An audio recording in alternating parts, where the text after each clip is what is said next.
दोस्तों आज हम इस वीडियो में जानेंगे एडॉल्फ हिटलर के बारे में और हिटलर की मृत्यु कैसे हुई थी। दुनिया का सबसे खतरनाक कैरेक्टर और दुनिया में सबसे क्रूर तानाशाह एडॉल्फ हिटलर को ही माना जाता है। हिटलर इतना क्रूर तानाशाह था, उसने अपने निजी स्वार्थ के लिए 1 करोड़ 10 लाख से अधिक लोगों की भी हत्या करवा दी थी। तो आज हम जानेंगे उसी हिटलर की मौत कैसे हुई थी। क्या उसने आत्महत्या की थी या वो वहाँ से भाग गया था और उस बमकर में क्या हुआ था। तो दोस्तों जानेंगे पूरी तरह। वीडियो को आपने लाइक नहीं करा तो लाइक कर देना, चैनल को सब्सक्राइब कर देना यार। दोस्तों हिटलर का जन्म 20 अप्रैल 1989 को ऑस्ट्रेलिया के एक शहर में हुआ था और उसी हिटलर ने दुनिया में क्रूरता की एक नई कहानी लिख दी। और हिटलर की मौत 56 साल उम्र में ही हो गई थी। अगर वो 100 साल जी जाता तो दोस्तों वो दुनिया को बर्बाद ही करके छोड़ देता। क्या आपको ऐसा लगता है? कमेंट बॉक्स में जरूर बताना। दोस्तों ये बात है उस समय की जब जर्मनी की राजधानी बर्लिन को चारों तरफ से घेर लिया था दुश्मन देश की सेनाओं ने और उस पर भारी बमबारी कर रहे थे। तब हिटलर बर्लिन के एक बंकर में छुपा था, जो बंकर उसने खुफिया अपने रहने के लिए बनवाया था। उस बंकर के बारे में ज़्यादा किसी को कुछ भी मालूम नहीं था।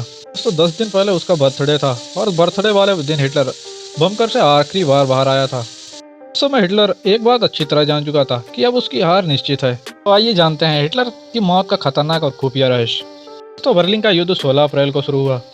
उसके बाद मित्र देशों की सेनाएं धीरे धीरे बर्लिन की ओर बढ़ने लगीं। लेकिन हिटलर के पास जवाबी कार्रवाई करने के लिए पर्याप्त सैनिक मौजूद नहीं थे। ऐसे में हिटलर समझ चुका था कि अब जर्मनी की हार निश्चित है, अब हम इस जंग को नहीं जीत सकते और उसने अपनी आत्महत्या करने का एक प्लान बनाया। हिटलर ने अपने डॉक्टर से पूछा कि सुसाइड कैसे की जाए। उसके डॉक्टर ने उसे राय दी कि गोली मार के या साइनाइड की गोली खा के सुसाइड कर लो।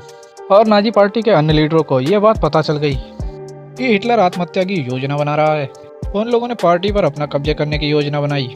उन्हीं लीडरों में से एक था हार्मिंग गेरलिंग और हिटलर ने इस योजना को तख्तापलट करार दिया। और इसी बीच नाजी पार्टी के एक शक्तिशाली लीडर हर्निक हिमलर ने मित्र देशों की सेनाओं के सामने आत्मसमर्पण करने का प्रस्ताव रखा, जिसे मित्र देशों ने ठुकरा दिया। इसके बाद हिटलर ने हिमलर को गिरफ्तार करने का आदेश दिया, लेकिन किसी ने भी हिटलर की बात पर गौर नहीं किया। हिटलर की जिंदगी का यह पहला ऐसा मौका था जब हिटलर बेबस हो गया था और वो कुछ नहीं कर पा रहा था। अब कोई उसकी बात को सुनता भी नहीं था और हिटलर जान चुका था कि अब बचने का कोई भी चारा नहीं है। 20 अप्रैल को उसने आधी रात के बाद अपने बंकर में एक छोटी सी पार्टी का आयोजन किया, जिसमें उसने अपनी पत्नी ब्राउना के साथ शादी की। शादी के बाद उसने अपनी अंतिम वसीयत तैयार की, जिसको उसने अपने निजी सचिव को सौंप दिया। और उधर इटली का तानाशाह बेनिटो मुसोलो, जो हिटलर का एक बहुत ही करीबी दोस्त, उसको बुरी तरह से बड़ी बेरहमी से मार कर हत्या कर दी गई थी। और ये खबर हिटलर तक पहुंच गई क्योंकि बेनिटो मुसोलो हिटलर का बहुत ही करीबी मित्र था और वो युद्ध भी हिटलर के ही पक्ष से कर रहा था। और उसके बाद हिटलर ने अपनी आत्महत्या करने का प्लान बनाया, लेकिन उससे पहले उसने कुत्ते को साइनाइड की गोली देकर आजमाया। लेकिन उसके अगले दिन 30 अप्रैल अपने साथी और अपनी पत्नी को अलविदा कहकर अपने मेन कमरे में आ गया। और जब उसने आत्महत्या की तो उसके कमरे में कोई भी मौजूद नहीं था।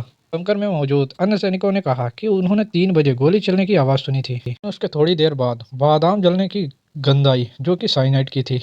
उसके बाद में फिर उन्होंने जब कमरा खोल के देखा तो उनको पता चला कि हिटलर ने गोली मार के आत्महत्या कर ली, कि उसकी पत्नी ने साइनाइड खाकर। दुनिया में हिटलर ने क्रूरता का एक डर बना दिया।